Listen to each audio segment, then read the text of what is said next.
All right, we're following some breaking news right now. The parent company of Six Flags just announced it plans to close Six Flags America and Hurricane Harbor in Bowie, Maryland, after the 2025 operating season ends in November.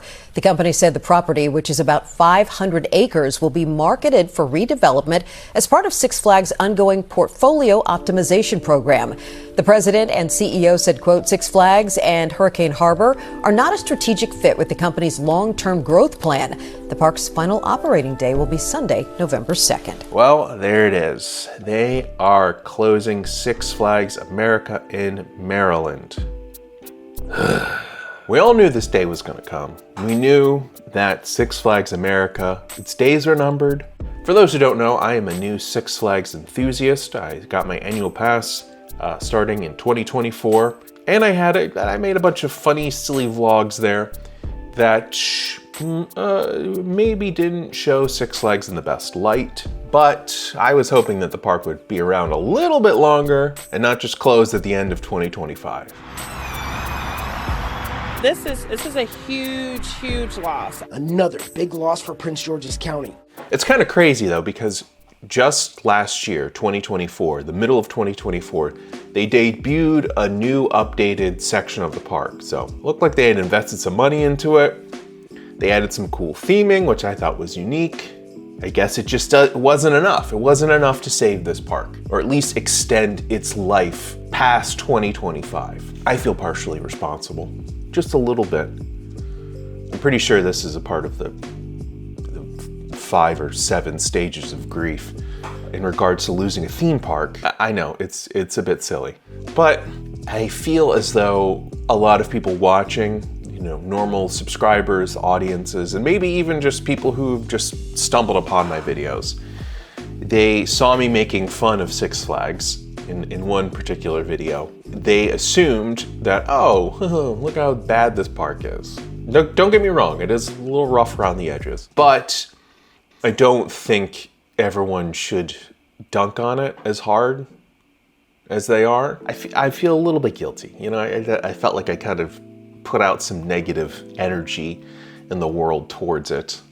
And people saw it, I'm like, let's make fun of it. Like, no. Only I can make fun of it. Because I do like it at the end of the day.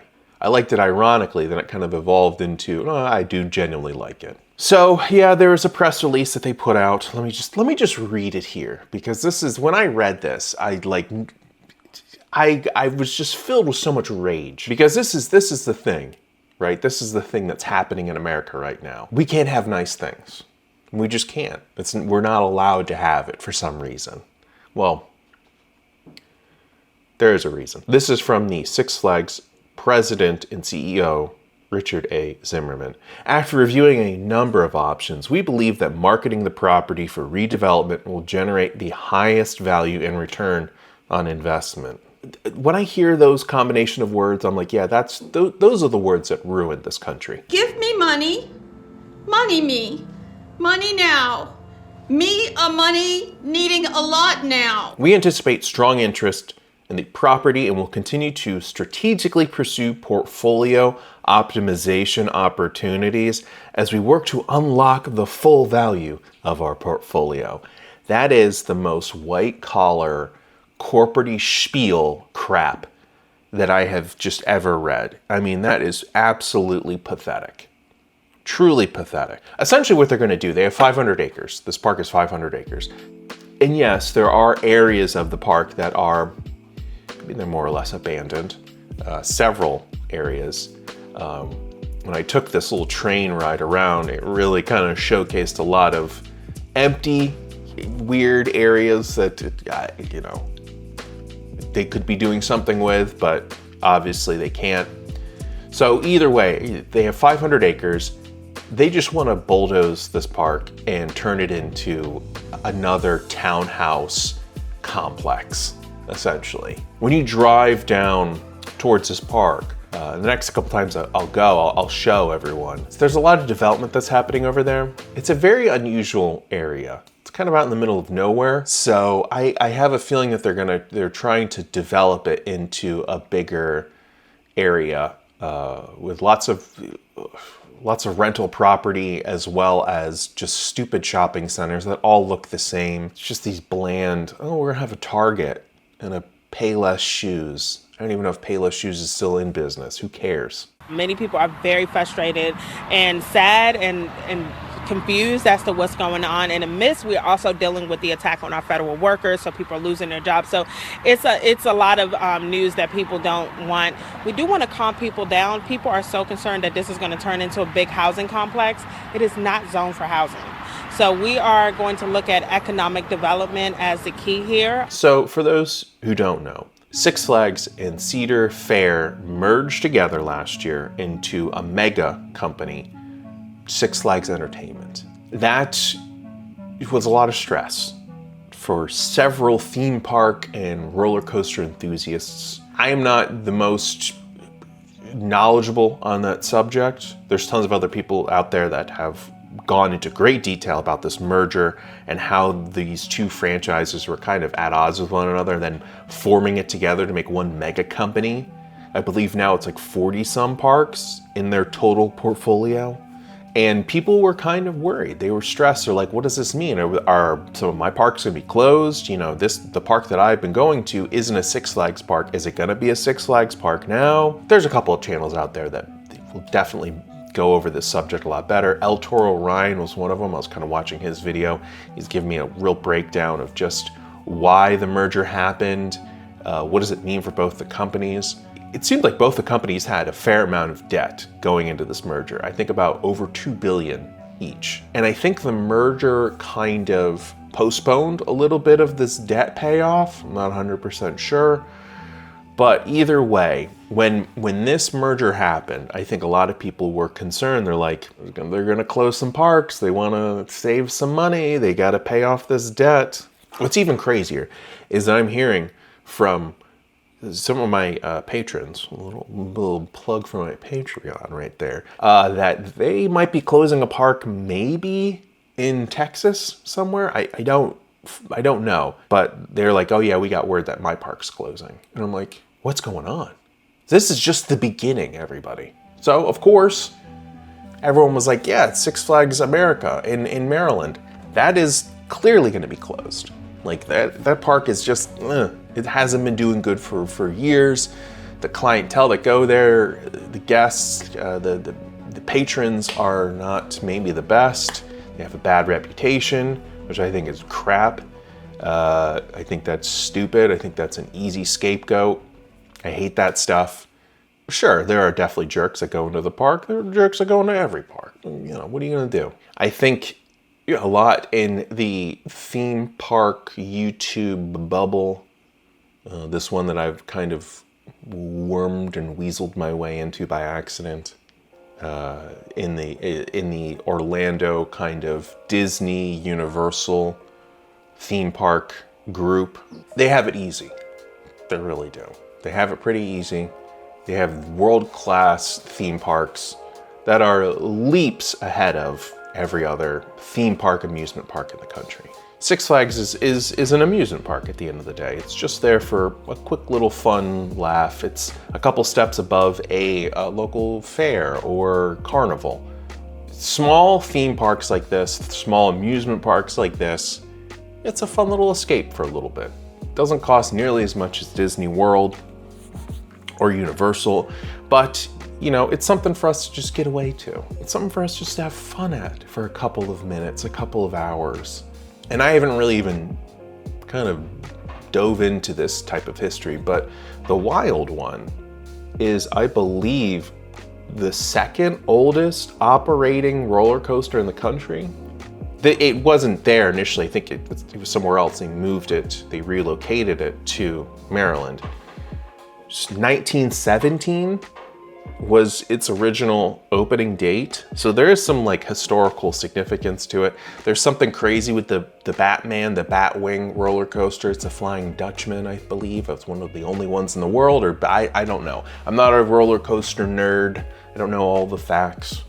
I've made a handful of videos going to this park, kind of goofing on it, dunking on it, making fun of it, but then also kind of celebrating it in my own kind of ironic way. So I really want to go there at least once a week for the remainder of 2025. Now, the park is only open for a few months out of the year. It's not open all year round like other world-class Orlando theme parks. No, it opens in, I believe, April and closes November 2nd. That's it. You know, we only have so much time in this theme park. So I would like to go there at least once a week.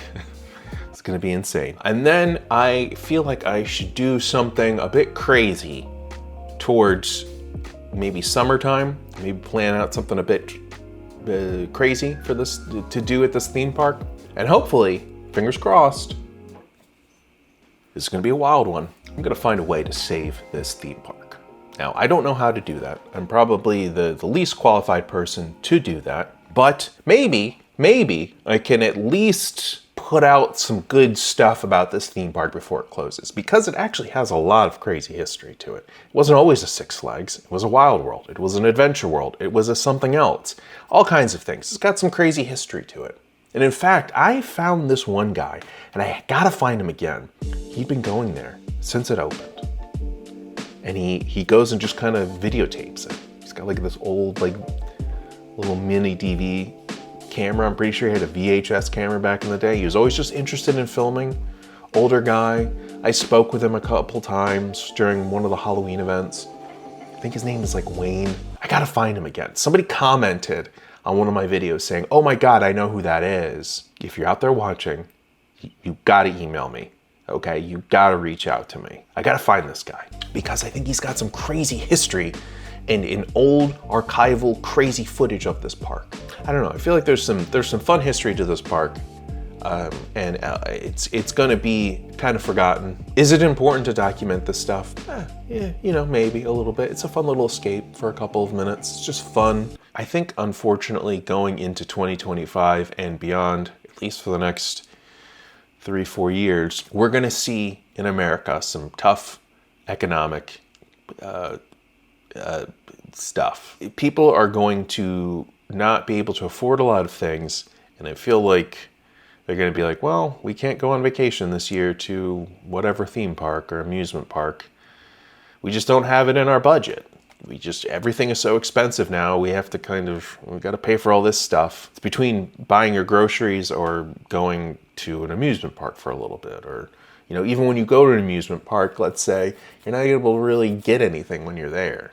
With food, gifts, whatever, merchandise. People can't afford things. So going to an amusement park is a luxury. It's bonus. So that's not the most important thing that people want to focus on. Yeah, it's going to be tough. Also, just for the people that work at the parks, right? There's 70 some employees, full-time employees. I don't even know about part-time, but those people are going to lose their jobs. You know, in this pathetic press release that I'm reading here, it says that they are going to hopefully provide severance and other benefits will be provided to eligible associates. And I know this company is going to try to weasel out of paying people. I'm like, oh, well, no, we can't pay you. Sorry. You didn't really work full-time that 1 week out of the year. You know, you worked full-time every other week, but that 1 week you only worked 39 hours. You can't be classified as getting eligible benefits. So that's what I just hate about these companies. For some reason, the price of admission and the price for all these things are going up.